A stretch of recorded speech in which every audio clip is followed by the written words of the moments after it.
భారత జాలర్లపై శ్రీలంక దాడులు కొనసాగుతూనే ఉన్నాయి. తాజాగా తమిళనాడుకు చెందిన ఓ మత్స్యకారుణ్ణి శ్రీలంక నేవీ అధికారులు కాల్చి చంపేశారు. కాల్పుల్లో వారు ఆసుపత్రిలో చికిత్స పొందుతున్నారు. కచ్చతీవు ఐలాండ్లో సోమవారం రాత్రి ఈ ఘటన జరిగింది. జాలర్లపై కాల్పులను తమిళ పార్టీలు, ప్రజా సంఘాలు ఖండించాయి. కాల్పులపై శ్రీలంక ప్రభుత్వంతో మాట్లాడాలని డిమాండ్ చేస్తున్నాయి. ఘటనను తమిళనాడు సీఎం పళనిస్వామి ఖండించారు. మృతుడి కుటుంబానికి 5 లక్షల ఎక్స్గ్రేషియా ప్రకటించారు.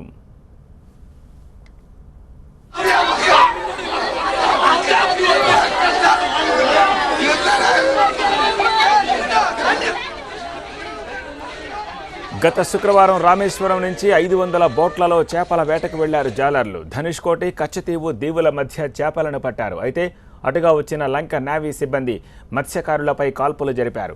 ఎలాంటి హెచ్చరికలు, ప్రశ్నలు లేకుండానే నేరుగా కాల్పులకు తెగబడ్డారు. ఈ ఘటనలో ప్రిస్తో అనే 22 ఏళ్ల యువకుడు చనిపోయాడు. శరవణన్ అనే మరో యువకుడికి తీవ్ర గాయాలయ్యాయి. అటు ఆడంబాలం ప్రాంతంలోనూ కాల్పులు జరిగినట్టు తెలుస్తోంది. ఈ ఘటనలో 3 గాయాలయ్యాయి. వారంతా రామేశ్వరం ఆసుపత్రిలో చికిత్స పొందుతున్నారు.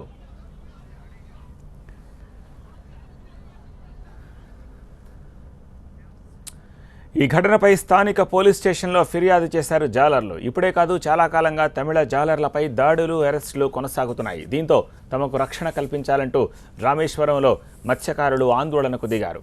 శ్రీలంక అధికారులు తమను అన్యాయంగా వేధిస్తున్నారని, ప్రభుత్వం చర్యలు తీసుకోవాలని డిమాండ్ చేస్తున్నారు.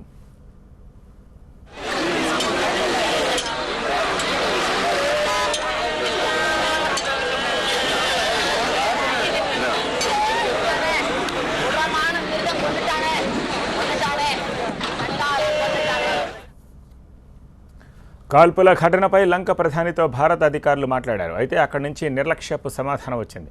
తమ సిబ్బంది ఎలాంటి కాల్పులకు పాల్పడలేదని లంక నేవీ కొట్టిపారేసింది. అసలు తమ బోట్లకు కాల్పులు జరిపే అధికారమే ఉండదని చెప్పారు. భారత్ నిరాధార ఆరోపణలు చేస్తోందని కప్పిపుచ్చుకునే ప్రయత్నం చేస్తున్నారు.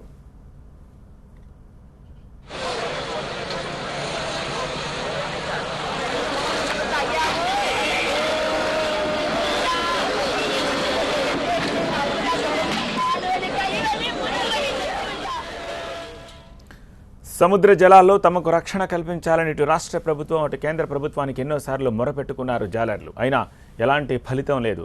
వారి భద్రతపై భరోసా ఇచ్చేవారే కరవయ్యారు. ఇక సీఎం పళనిస్వామి కూడా జాలర్ల రక్షణపై ఆదివారం నాడు ప్రధాని మోదీకి లేఖ రాశారు. అంతలోనే ఈ ఘటన జరగడం దుమారం రేపుతోంది.